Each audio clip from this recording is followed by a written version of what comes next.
Hola chicos, muy buenas tardes. Les quiero dar la bienvenida a este video.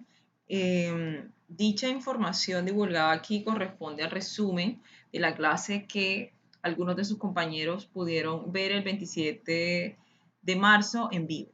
La idea es poder divulgar este video para aquellos que no pudieron acceder a la información y para que aquellos que sí lograron asistir a la clase en vivo, pues puedan repetir de acuerdo a las dudas que tengan. ¿Vale? Ese tema del cual hablamos el viernes correspondía a la clasificación tipográfica o a la clasificación de las tipografías. ¿A qué se refiere este tema? Este tema se refiere de manera general a la evolución tipográfica que tuvo la tipografía, valga la redundancia, a lo largo del tiempo y de acuerdo a los contextos sociales. Esos contextos sociales son históricos, ¿bien? ¿Por qué? A medida que las sociedades cambiaron, absolutamente todo lo que corresponde a la sociedad y cómo la gente se mueve en ella, por ende, la tipografía también cambió. Digamos que no es un recurso indispensable en la sociedad, por decirlo así a primera vista, pero sí corresponde como algo necesario, porque los libros son instrumentos necesarios en la sociedad, por ejemplo, y las personas que crean esos libros también lo son. Ahí es donde nosotros entramos, ¿vale? Entonces, la clasificación tipográfica no es más sino eso, cómo la tipografía fue evolucionando de acuerdo a los contextos históricos, ¿vale? Hay un contexto social que nosotros conocemos muy bien, el nuestro, Colombia, porque nosotros nacimos aquí. Por ende, las tipografías o las letras que se enseñen o las letras que usted entiende que existen son resultado de muchas cosas. Por ejemplo, son resultado de cómo usted se relaciona con el Internet, por ejemplo, de qué manera usted se ha vuelto nómada digital y ha conocido ciertos instrumentos que las plataformas digitales, que la red como tal le ofrece, todo lo que previamente aprendió en el colegio, todo lo que vio en los libros, por ejemplo, en las revistas, usted ha, digamos, ha analizado durante toda su vida todos esos ejemplos. Ahora, este tema sirve para poder organizarlos de acuerdo a la época en la que se desarrollaron, poder descubrir en qué momento esa tipografía que usted vio en ese computador alguna vez, que le gustó mucho o le llamó la atención, o esa tipografía que usted observa en los libros todo el tiempo en párrafos grandes, en qué momento histórico surgió. ¿Bien? La clasificación tipográfica en relación a la evolución histórica de la sociedad tiene una clasificación histórica. Han existido personas que a lo largo de la historia se han dedicado a clasificar las tipografías. Nosotros dentro de la clase vamos a aprender la manera más general de clasificar las tipografías. ¿Por qué?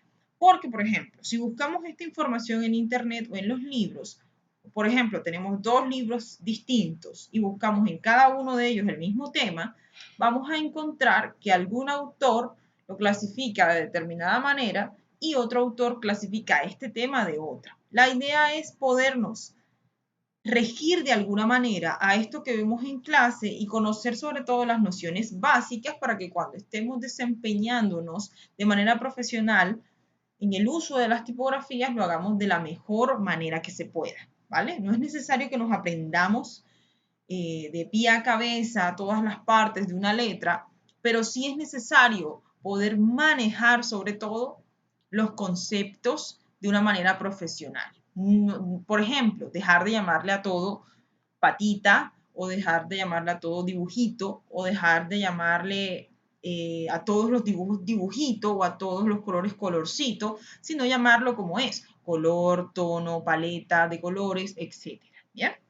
Existen tres clasificaciones importantes: la clasificación McCormack, la clasificación Lawson y la clasificación según función del tipo. Nosotros vamos a ver esa tercera clasificación. ¿Por qué? Porque es la más importante, es la más resumida, la más general y la más básica. La clasificación según la función del tipo se divide en cuatro grupos: las romanas, que son las letras con serifa; las palo seco, que son las letras sin serifa; las cursivas, que son las letras de script; y las decorativas, que son las letras gráficas.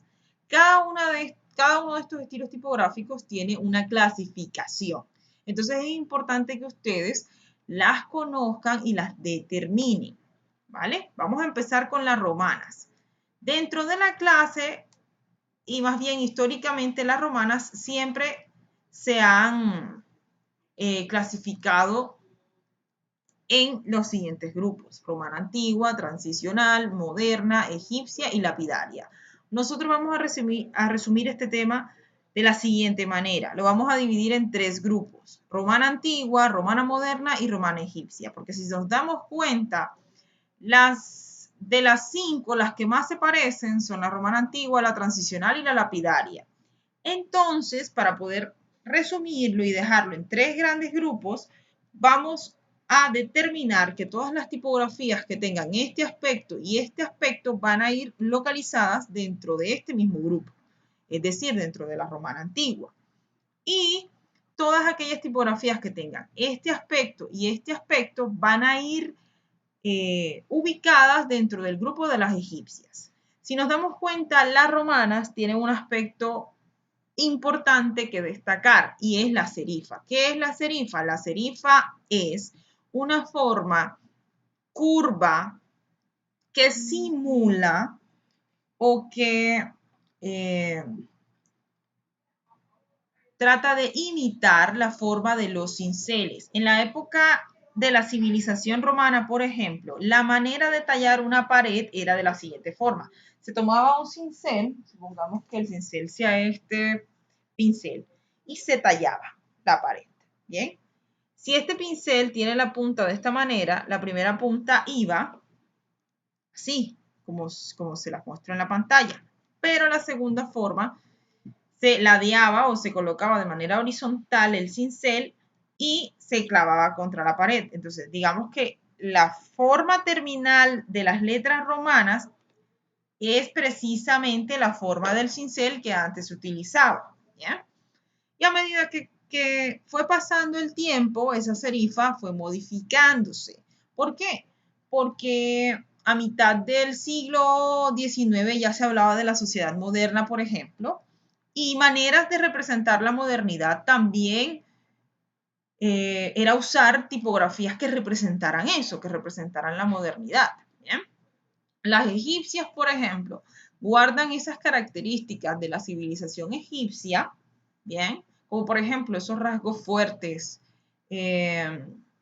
colores, o sea, digamos, esas características que hablan de colores fuertes, de rasgos fuertes, de perfiles, se traducen en esta tipografía, en estas terminaciones, perdón, que son mucho más rígidas. Entonces, si nos damos cuenta, esta que es la egipcia, visualmente de las otras, es la más gruesa. ¿Por qué? Porque tanto su asta como su terminación son igual de grandes en proporción. ¿Bien?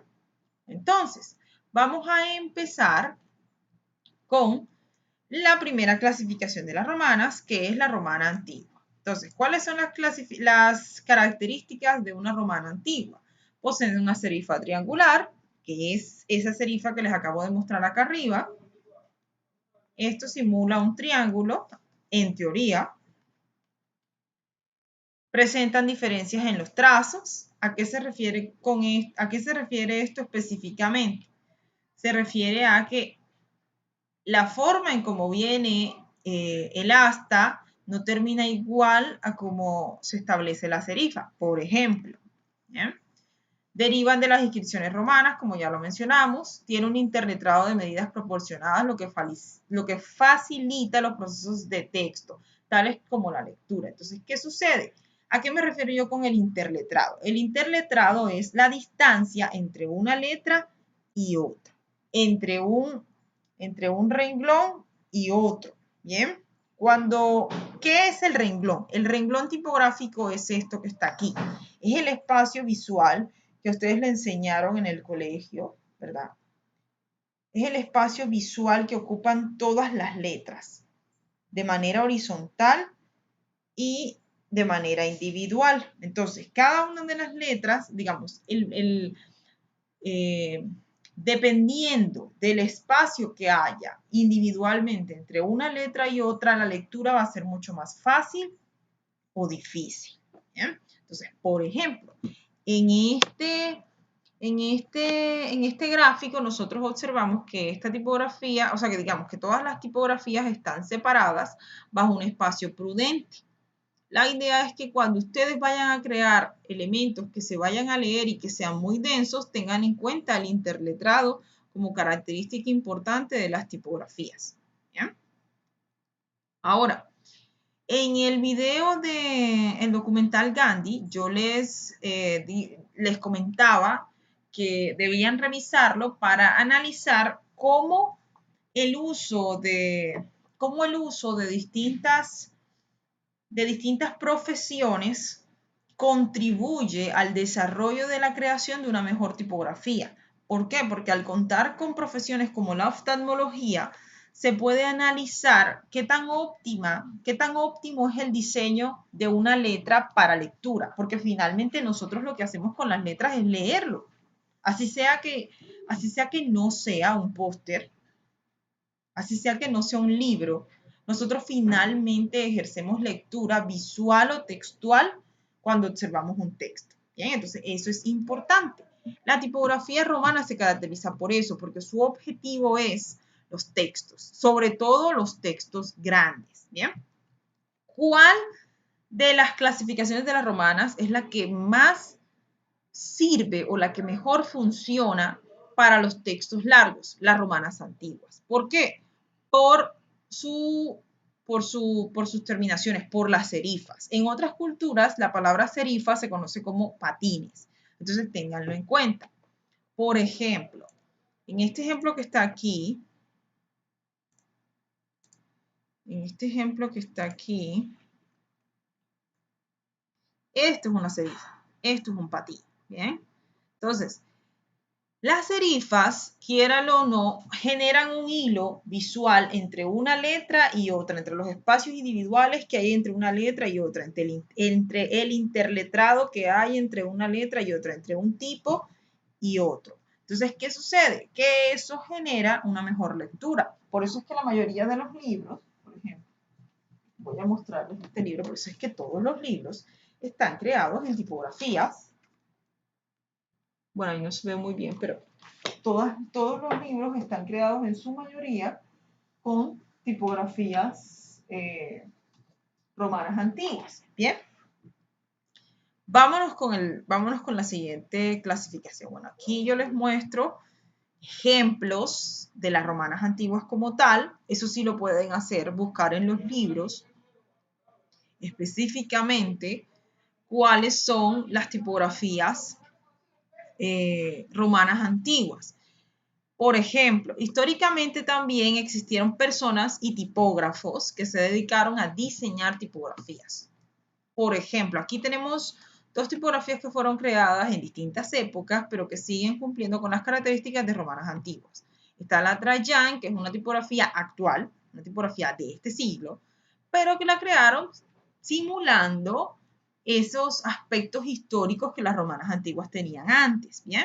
Y está la Bakersfield, que es una tipografía de época, creada por un tipógrafo con ese apellido, y esta tipografía, digamos que cumple con todo lo que debería tener las tipografías romanas. Entonces, ¿en qué tipo de ejemplo nosotros encontramos las tipografías romanas antiguas? Las encontramos en los periódicos, las encontramos en los libros, todo lo que tenga que ver con textos largos está hecho en su mayoría con tipografías romanas antiguas, ¿vale? Entonces, vámonos al siguiente ejemplo, las romanas modernas. Las romanas modernas, a diferencia de las romanas antiguas, poseen una variante específica en su tipo. Un lado de este tipo siempre va a ser más delgada con respecto a el otro lado. Entonces vamos a ver un comportamiento de ritmo bastante notorio. ¿Por qué?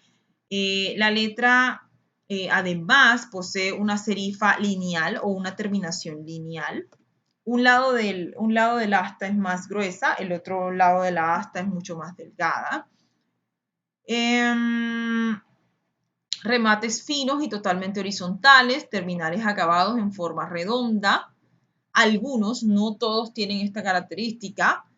Y gran diferencia entre trazos muy gruesos y muy delgados, lo que les mencionaba ahorita. Entonces vamos a ver algunos ejemplos para que, digamos, lo tengamos en cuenta. este ejemplo de tipografía romana, a diferencia de la anterior, que era la romana antigua, acá se ve una cuestión, una lectura visual de peso mucho más notoria que en la anterior. ¿Con qué me refiero a este lenguaje visual de peso? El peso se refiere a, digamos, qué tan oscuro se ve una forma al momento de observarla. Entonces yo me doy cuenta que esta tipografía, a diferencia de la otra, de acuerdo a sus aspectos, es mucho más pesada visualmente. ¿Por qué? Porque una de las astas es más gruesa que las otras. O se ve este comportamiento. Primero viene grueso, luego va delgado en la mitad y luego termina grueso de nuevo. ¿Bien? Entonces, este es el comportamiento que habitualmente se ve en las minúsculas, pero en las mayúsculas, por ejemplo, yo puedo notar, vamos a ver, por ejemplo, en las mayúsculas yo puedo notar que, denme un segundo, que esta asta de mi lado izquierdo es más delgada y esta es mucho más gruesa. Otra característica notoria de las romanas modernas es lo que les comentaba en las características al principio, que la terminación es lineal. O sea, la terminación es básicamente una línea horizontal y listo. Una línea horizontal que por lo general es muy fina. Ahora, si nos damos cuenta, esta terminación es fina, pero no es tan delgada. ¿Bien? Vamos a revisar el ejemplo anterior para ver si notamos lo mismo. Bueno, en esta pareciera que fuera el mismo grosor. Vamos a ver si encontramos otros ejemplos. Acá tenemos un ejemplo, entonces si se dan cuenta, esta tipografía posee el comportamiento de grueso, delgado, grueso, pero el grosor es mucho más alto que el anterior, ¿vale? ¿Por qué? Porque la letra es distinta, la letra es diferente, la diseñó otra persona. Entonces, eso es algo que hay que tener en cuenta. Por ejemplo, en el ejemplo de la Trajana y de la Bakersfield, en las romanas antiguas, aquí tenemos dos tipografías que han sido creadas por dos personas diferentes. Entonces, van a seguir siendo las dos romanas antiguas, pero son diferentes al mismo tiempo porque fueron creadas por distintas personas. Entonces, morfológicamente o de acuerdo a la forma, las letras van a ser diferentes. ¿Vale? Entonces, eso es lo que quiero que entrenen. Entre más ejemplos vean, ustedes mejor capacidad van a tener para poder identificar las cosas o identificar los ejemplos, ¿vale? Aquí tenemos uno de los ejemplos en donde habitualmente observamos tipografías romanas modernas. ¿En qué tipo de recursos? Lo encontramos específicamente en las revistas de moda. ¿Por qué? Porque las revistas de moda, históricamente, al momento de crear sus logos, tuvieron en cuenta el siguiente aspecto, que su tipografía reflejara la elegancia, por ejemplo, la altura de los modelos, lo estilizado, lo costoso, lo opulente, entre otras características. Entonces, analicemos si estas letras que vemos aquí representan en sí la elegancia, la modernidad, la opulencia y todos estos conceptos que les acabo de mencionar. Entonces, hay que tener en cuenta que yo cuando voy a crear un logo, el logo debe representar los conceptos más importantes de una marca. Aquí lo que se hizo fue tomar una tipografía que ya existía, conocida como Didot, y, digamos, hacerle ciertos cambios para que tuviese aspecto de logo, pero que no perdiera los aspectos principales de la tipografía Didot. Entonces, ¿cuáles fueron esos cambios que se le hicieron? Por ejemplo, aquí las terminaciones en las dos A se unieron, miren que están pegadas, y la palabra Harper se colocó en medio de esas dos letras. Entonces es importante que utilicemos ciertos recursos a favor para poder generar ciertos comportamientos visuales interesantes o funcionales, sobre todo. Acá tenemos otra tipografía de otro rótulo, que es el de la revista Elle, que también es una revista de moda de alta costura. Entonces aquí tenemos una tipografía romana que fue ligeramente alterada para convertirla en logo, ¿vale? Entonces, esta tipografía ya existía, pero digamos que se le hicieron pequeños cambios. Ahora, esta tipografía puede cumplir la función, ojo con lo que voy a decir, puede cumplir la función con ser al mismo tiempo una romana moderna y una tipografía decorativa por deformación. ¿Por qué? Porque esta tipografía se deformó para luego convertirla en un logo, ¿vale? Pero al mismo tiempo es romana moderna porque sus aspectos físicos cumplen lo necesario para ser una romana moderna. Bien, bueno, entonces ahora vamos con las romanas egipcias. ¿Cuáles son las características de las romanas egipcias? Súper fácil. La serifa es cuadrangular, perdón, entonces viene un asta que es súper gruesa y viene una serifa que es gruesa, igualmente, o sea, de igual tamaño que el asta, ¿bien? De la misma proporción. Pueden presentar o no diferencia en los trazos. Lo más común es que sí exista diferencia en los trazos. Diferencias evidentes, obviamente. Son visualmente pesadas y se usan para rótulos y títulos cortos. Entonces, esta tipografía, esta romana, a diferencia de la romana moderna y la romana antigua, casi que no se usa para textos largos. Otra cosa, la tipografía romana se usa para títulos, para rótulos, para logos, pero casi nunca para textos largos. Es muy poco común. Entonces, hay que tratar de ir ubicando en cada clasificación los ejemplos en los que habitualmente se usa, ¿vale? Bueno, vamos a ver ejemplos de las romanas egipcias. Aquí tenemos una romana egipcia en donde su asta es gruesa y su terminación es mucho más gruesa que una moderna. Si nos dimos cuenta en las romanas modernas, observamos terminaciones que eran lineales, gruesas, pero no tanto como esta, ¿vale? Esta tipografía es muy pesada para utilizarla en un texto largo, por ejemplo. Puede servir si se le baja un poco el peso, pero digamos que es muy poco común. Esta tipografía Clarendon es una tipografía que ya yo la he visto, por ejemplo, en textos largos, pero digamos, funciona en específicos tipos de texto, como por ejemplo algunos artículos científicos, algunas revistas que tengan muy poco texto. En los periódicos no es habitual porque los periódicos siempre manejan más de 1000 palabras, más de 5000 palabras, entonces es muy poco probable que observemos este tipo de ejemplos allí, ¿vale? Aquí tenemos un ejemplo mucho más puntual, mucho más entendible, por decirlo así. Tenemos una tipografía que tiene el asta principal, tanto a la derecha y a la izquierda, en igual de proporciones, y la terminación gruesa, del mismo tamaño en grosor que el asta. Entonces es importante eso. Por ejemplo, aquí tenemos ya una tipografía egipcia, romana, en donde el asta también cumple lo mismo. El asta es casi igual de gruesa que la terminación, aunque esta terminación no es tan gruesa como el asta, si nos damos cuenta. Esta tipografía se parece mucho al logo de Sony, por ejemplo. Acá tenemos la tipografía romana egipcia nuevamente, pero utilizada para hacer rótulos. Bien, en este caso el rótulo o el logo, que también puede ser lo mismo, del periódico El País. Aquí tenemos una versión del año 76 y una versión del año 1887. Entonces, si se dan cuenta, en el año 887 las tipografías visualmente eran mucho más pesadas, ¿vale? Y a medida que fue pasando el tiempo, la cosa se hizo mucho más ligera, hasta lo que hoy en día nosotros vemos y conocemos, ¿vale?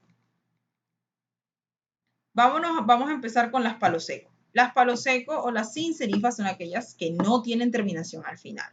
Por lo general es lo que nosotros conocemos como letras de palito, ¿vale? La mayoría de nosotros escribimos en nuestros cuadernos a partir de una letra de palito. ¿Por qué? Porque en la escuela nos tienden a enseñar la caligrafía y nos tienden a enseñar, nos tienden a enseñar la letra cursiva y la letra de palito, ¿bien? Algunos de nosotros terminan escribiendo cursivo y algunos de nosotros terminan escribiendo de palito. Entonces, la tipografía palo seco sin serifas se divide en varios grupos. Vamos a empezar con el primer grupo. El primer grupo son las lineales o geométricas.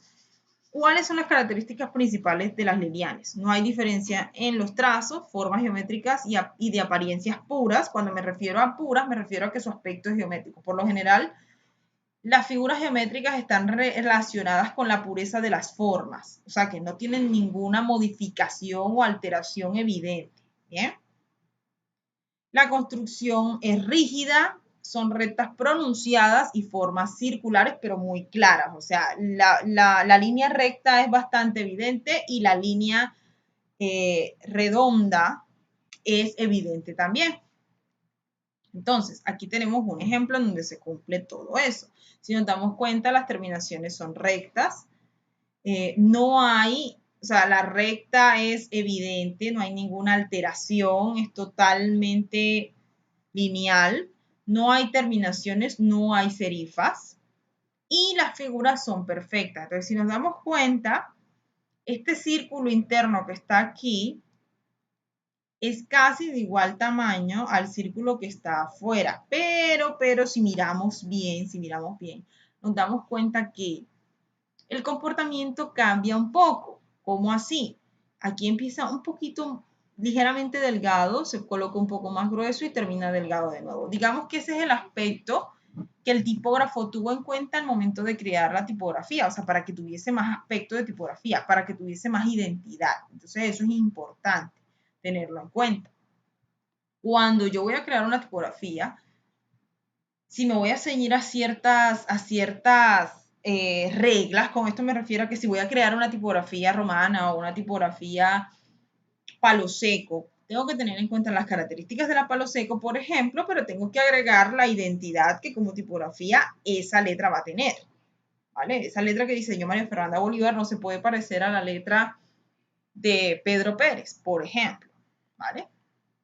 Tienen que haber características que la distingan. Entonces aquí tenemos otro ejemplo, un abecedario completo de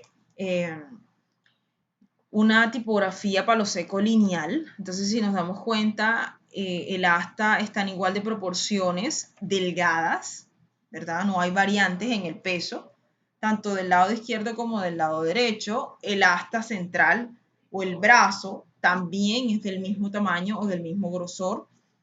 Y pues su aspecto, si yo coloco encima visualmente, o si yo me imagino visualmente una figura geométrica encima de estas letras, por lo general me van a dar los mismos lados iguales o la letra visualmente ocupa ese espacio. ¿Con esto qué me refiero? A que si coloco un triángulo encima de la A, va a quedar del mismo tamaño.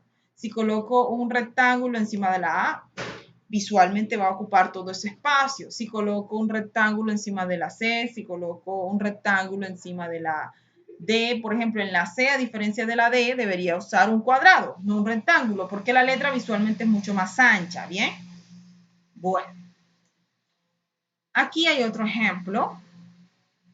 Si notamos, en las mayúsculas, la tipografía, digamos, en este caso, el peso visualmente se ve mucho más oscura, las mayúsculas, pero guardan la misma relación con respecto a las minúsculas. Bien, ¿cómo así?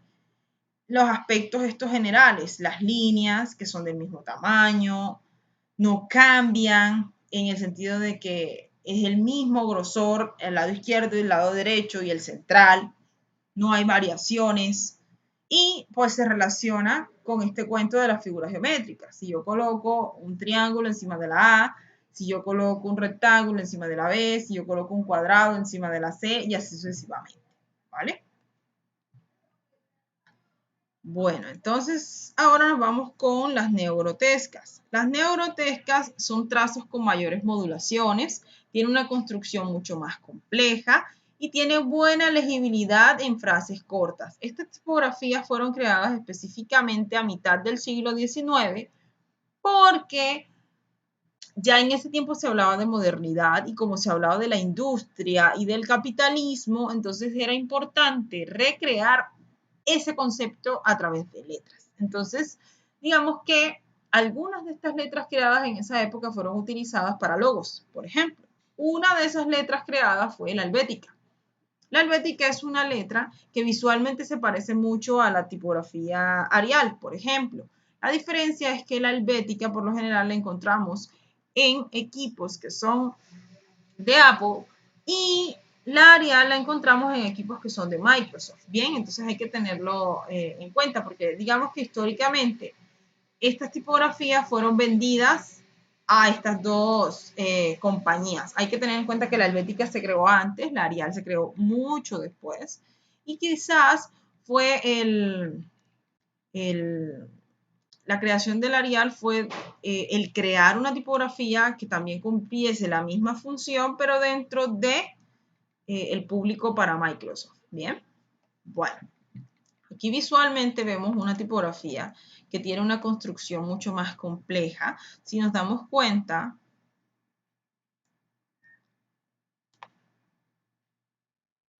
voy a colocarles un ejemplo.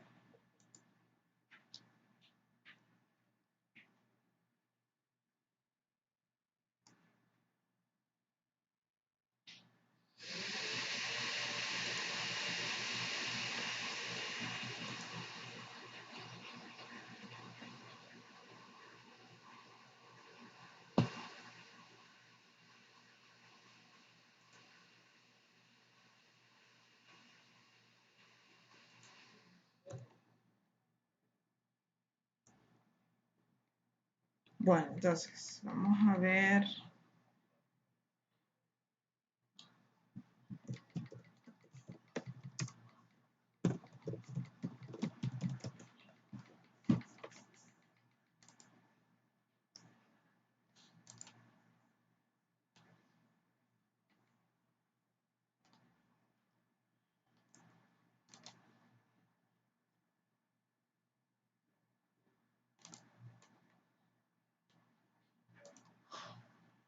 Entonces, aquí tenemos una tipografía. Vamos a reducir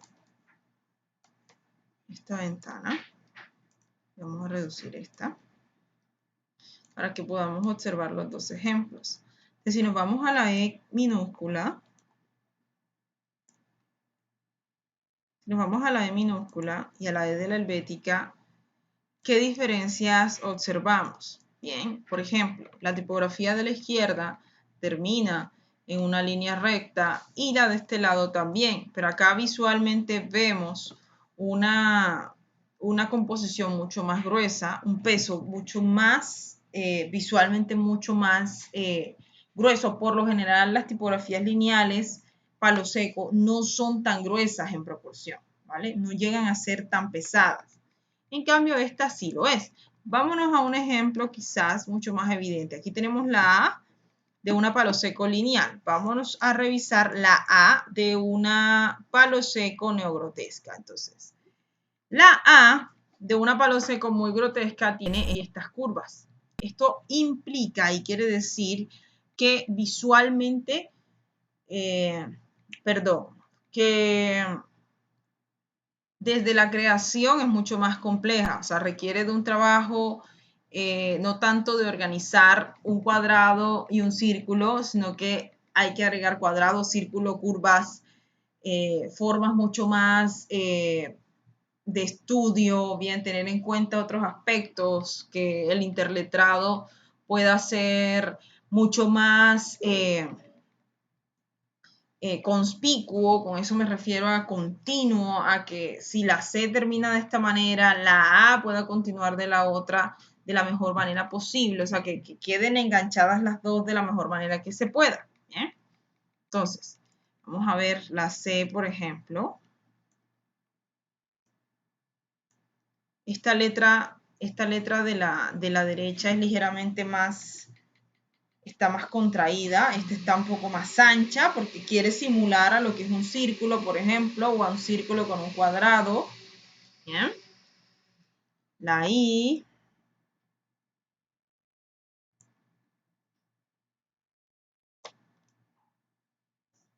La T, vamos a la T.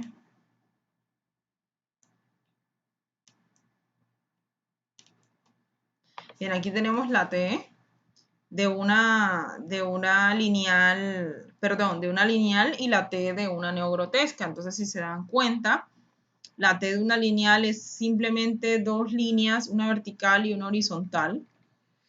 Y ya están del mismo grosor, eso sí. Del otro lado tenemos una tipografía en donde se pensó mucho más en cómo hacer la terminal, por ejemplo. Miren que la terminal no termina del mismo grosor que el asta. Y la cruz, ¿bien?, es mucho más delgada en proporción al asta. Entonces hay que tener en cuenta esas características. Bien, vámonos a la H a ver si observamos otro ejemplo. SH, aquí tenemos la H de una helvética y la H de una tipografía normal. Entonces miren que aquí en la H la letra conserva el mismo grosor, tanto al principio como al final. ¿Bien? Pero acá en esta, yo sé que en el ejemplo de las lineales les mostré que, por ejemplo, en la B, en la D, observamos que empezaba delgado, después continuaba con algo grueso y algo delgado, pero en este caso es mucho más evidente la diferencia. Entonces, pueden tomar este ejemplo como un ejemplo que aplique específicamente para la palo seco neogrotesca. Bien, entonces si nos damos cuenta aquí el inicio de esta tipografía de este tipo empieza delgado, continúa grueso y termina grueso hasta el final. Digamos que no varía de nuevo, ¿ok? Bueno, entonces vámonos a la siguiente clasificación.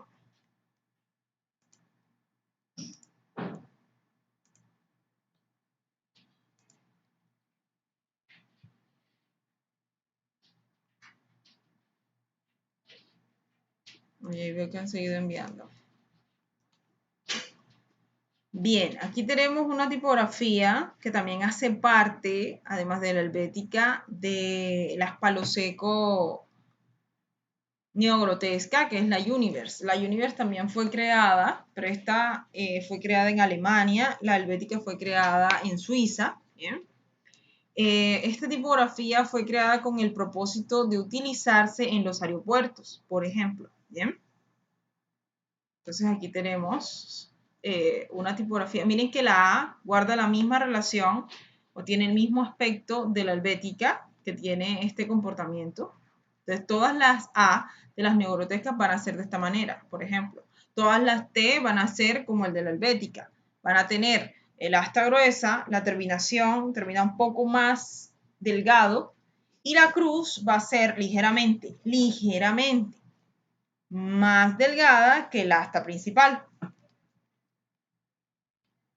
Bueno, entonces vámonos al siguiente ejemplo, que son las humanistas. Bien, las humanistas como características principales tienen modulaciones en los trazos, así como las neogrotescas, pero aquí esas modulaciones o comportamientos se relacionan más con las romanas antiguas. Entonces, ¿qué sucede? Que vamos a encontrar una tipografía que en teoría es una mezcla entre las lineales, entre las lineales no, entre las palo seco y las romanas, ¿vale? Es una tipografía que tiene esos dos comportamientos al mismo tiempo. Rasgos orgánicos y tiene un fácil rendimiento de lectura. Entonces, esta última característica se relaciona con características que tienen las romanas antiguas, por ejemplo. Entonces, aquí vemos una tipografía que en teoría pareciera que fuera de palito o palo seco, pero tiene un comportamiento muy peculiar de las romanas y es estos ornamentos. Al principio, por ejemplo, nosotros vimos que las neogrotescas tienen eso. ¿En qué letras? En la A, por ejemplo, en la E, por ejemplo, en la H, pero acá es mucho más notorio. ¿Por qué? Porque las modulaciones son mucho más notorias, los comportamientos son más evidentes, por decirlo así. Entonces, miren, acá tenemos un ejemplo más puntual que explica un poco lo que les quiero decir. Tengo una tipografía que pareciera que tuviese serifas, ¿vale? Pero la serifa no termina de ser, la serifa no termina de ser totalmente curva. Por ejemplo, la G, por colocarles un ejemplo, miren cómo tiene esta floritura que está acá, cómo termina, por ejemplo. La F, la O, la R, la M. Aquí hay otra tipografía conocida como la Gill Sans. Entonces, la Gill Sans también tiene el mismo comportamiento de las negrotescas, por ejemplo. Que, por ejemplo, se ve que la A se parece mucho a las de las negrotescas. Aquí tenemos otro ejemplo. Entonces, aquí vemos la G de nuevo. Miren que la E, a diferencia de otros ejemplos que ya hemos visto, no termina acá arriba, sino que se queda afuera y va como en otra dirección. La A, la P, la H. Entonces, si nos damos cuenta, las negrotescas, las humanistas, en relación a las romanas antiguas, se parecen un poco. Entonces, digamos que es válido organizar estas tipografías, sobre todo las negrotescas y las humanistas, en el mismo grupo. Es válido poder hacerlo, ¿vale? Porque a veces no es tan fácil identificarlas. Eso sí les voy a dar un concepto clave, ¿en qué tipo de ejemplos yo puedo encontrar tipografías humanistas? En textos cortos para títulos utilizados en periódicos. Hay periódicos colombianos que dentro de sus titulares utilizan las humanistas. Entonces pueden buscar esos ejemplos, periódicos colombianos. No sé de los demás periódicos del mundo, pero en periódicos colombianos los hay. Entonces, aquí tenemos una humanista mucho más antigua, o sea, que se relaciona mucho más con las romanas, y una humanista más moderna, ¿vale? Entonces, la humanista tiene esa característica, que puede tener serifas, como habitualmente las tienen las romanas antiguas, o puede no tenerlas, ¿vale? Como es el caso de esta. Pero se relaciona con las negrotescas porque miren que tiene esta forma aquí, esta forma que empieza de una manera, tiene esta terminación que es mucho más delgada, tiene esta barriga, este ojal, entonces ahí hay cosas que se relacionan un poco. Bien, ahora vamos con las scripts. Las scripts son las que se conocen como las caligráficas. Ellas tienen ciertas características, imitan el estilo de la letra manuscrita, los caracteres parecen estar ligados entre sí, nos da esa sensación. Algunos tipos son más fáciles de leer que otras dependiendo de sus formas, porque hay unas que visualmente son mucho más complejas. ¿Cuáles son esos factores que permiten que ellas sean más complejas? Estas terminaciones de acá, que se conocen como florituras, ¿bien? Este ejemplo que está ahí es la que se llama Isadora. Entonces, hay algunas plataformas que les sirven a ustedes para poder ubicar ejemplos de una manera más fácil. Uno de esos ejemplos es Google Fonts, ¿bien?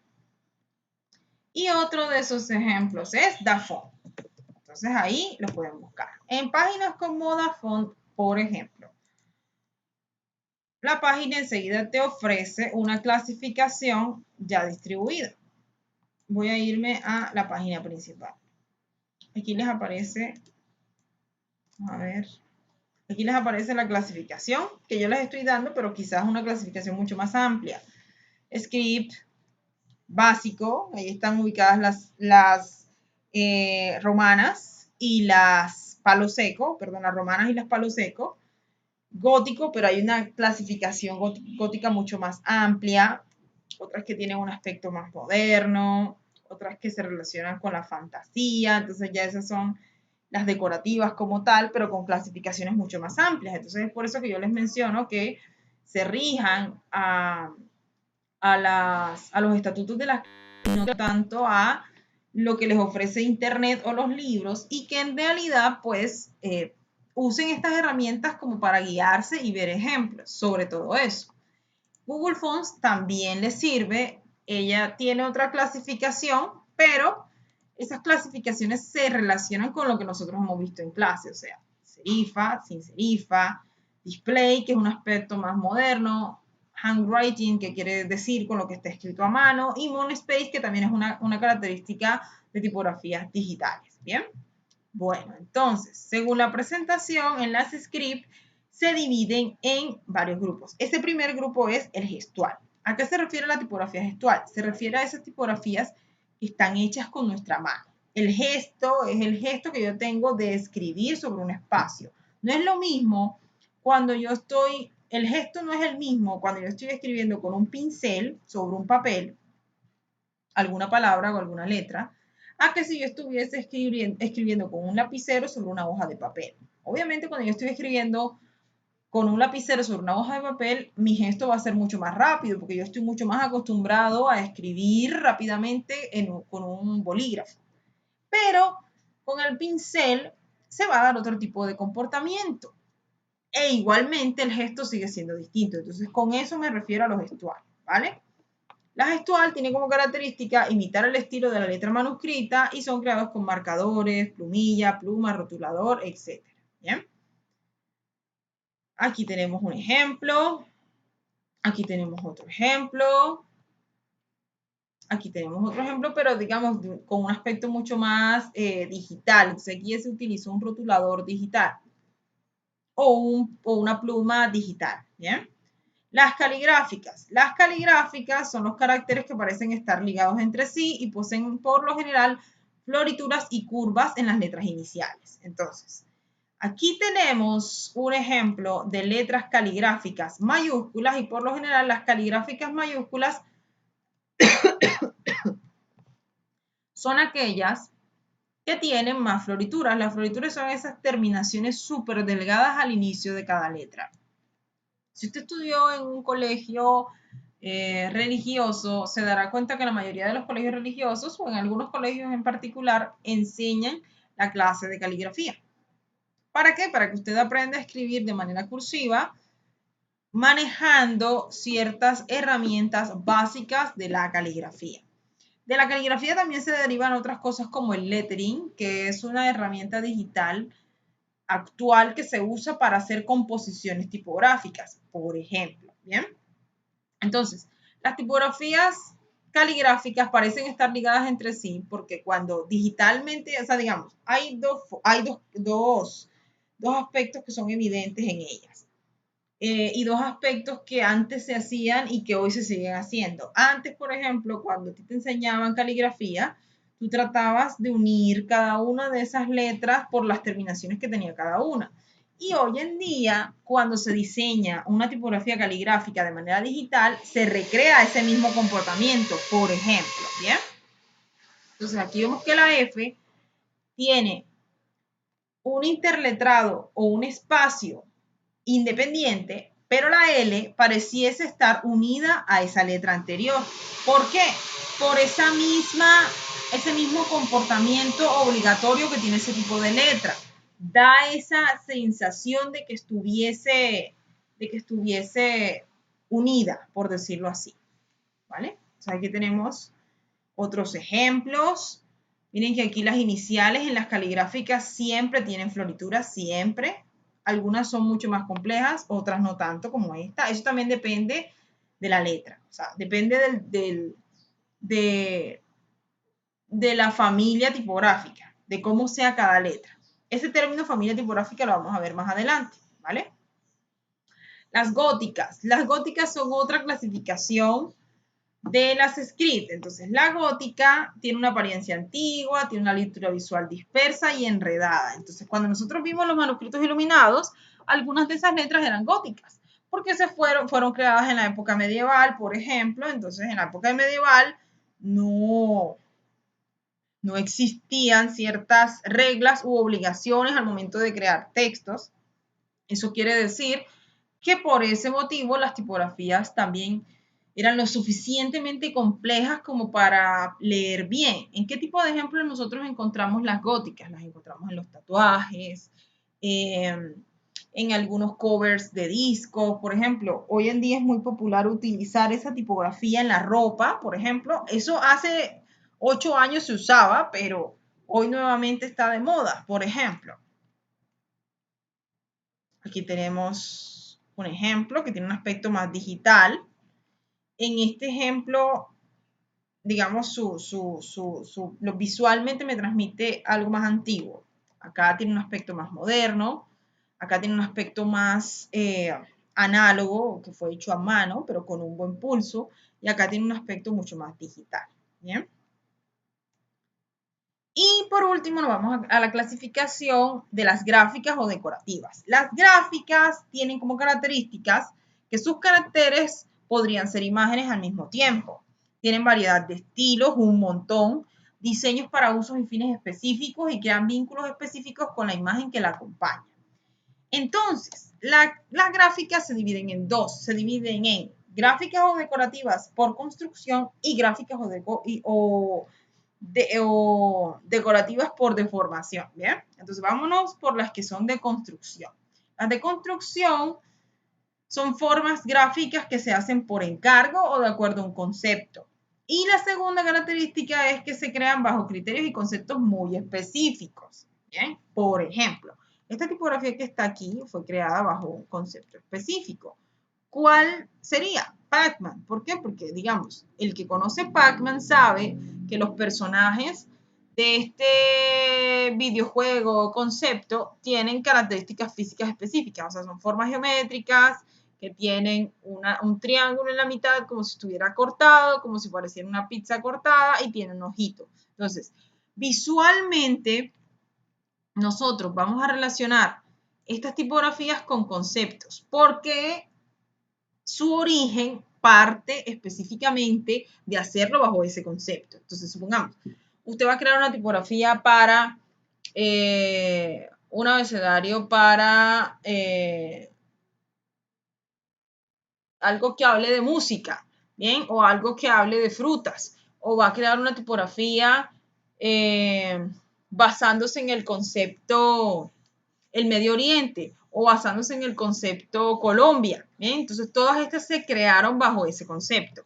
Por ejemplo, esta que está acá tiene un aspecto más de cómic, la que está acá tiene un aspecto de pronto que tiene que ver más con guerras, por colocarles un ejemplo. Aquí tenemos un ejemplo que está creado bajo las luces neón. Entonces, las letras todas tienen simulan esas luces LED y la forma de los cables LED al mismo tiempo. ¿Bien? De la misma manera los otros ejemplos que están acá. Ahora, nos vamos con las de formación. Bien, las decorativas por deformación. Las tipografías por deformación hacen alusión, son creadas específicamente para proyectos que ya tienen nombre.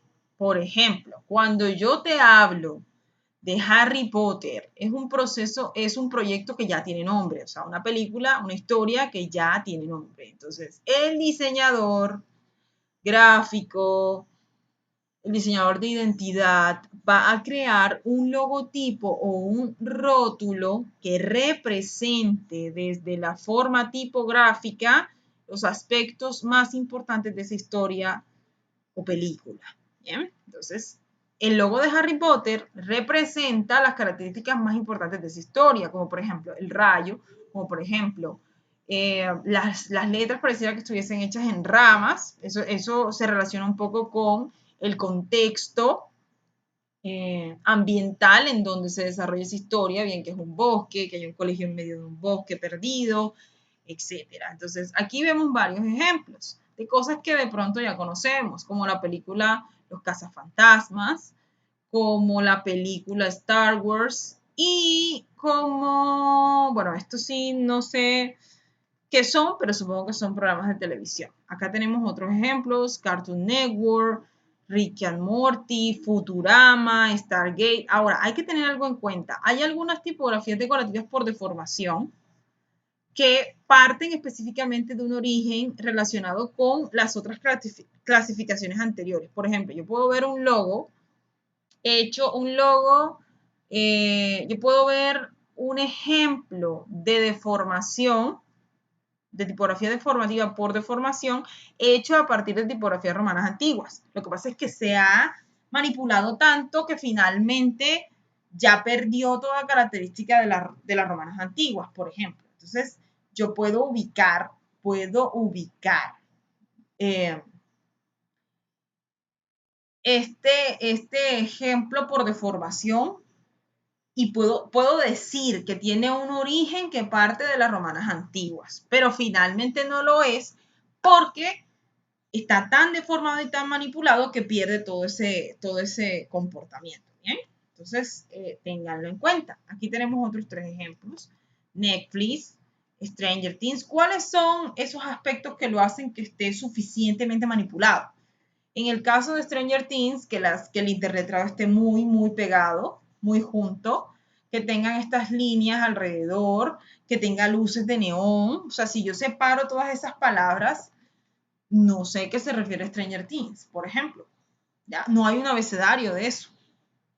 Se tomó un abecedario de una familia que ya existe, pero se tomó de una familia que comúnmente podrá pertenecer a las Palo Seco, o a las romanas, o a las script, o a las góticas, pero se ha manipulado tanto que ya no sirve. O sea, ya perdió esa característica de romana y se convirtió en otra cosa. Entonces tengan en cuenta eso, ¿vale? Cualquier duda que tengan, porfa, me escriben al correo o más bien al WhatsApp y espero eh, ¿cómo se diría? Espero haberles aclarado algunas dudas y porfa sigan preguntando para desarrollar el parcial de la mejor manera posible. Que tengan buena tarde.